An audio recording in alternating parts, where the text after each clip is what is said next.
I was 20 at the time, working part-time at a video game store in Waldorf. Midnight launches were usually my favorite shifts, lines of excited customers, the energy buzzing in the air.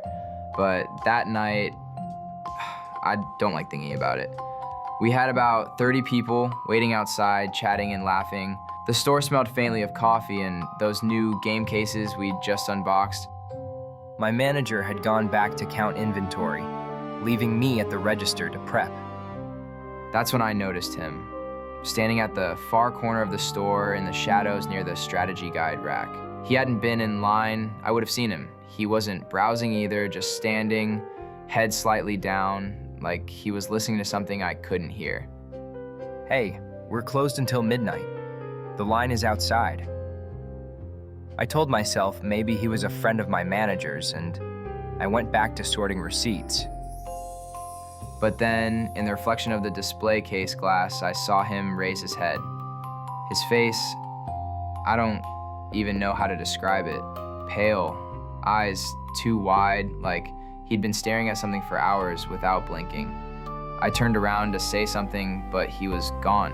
Just gone. No sound, no footsteps. I walked over, my heart pounding, but the corner was empty.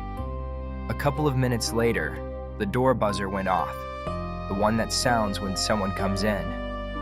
The customers outside started murmuring, saying someone had just walked past them into the store, but the door hadn't even opened. My manager came out front confused and asked what was going on. I tried to explain, but before I could finish, the lights above the strategy guides flickered. Just those lights. I swear, for half a second I saw him again, standing exactly where he'd been before.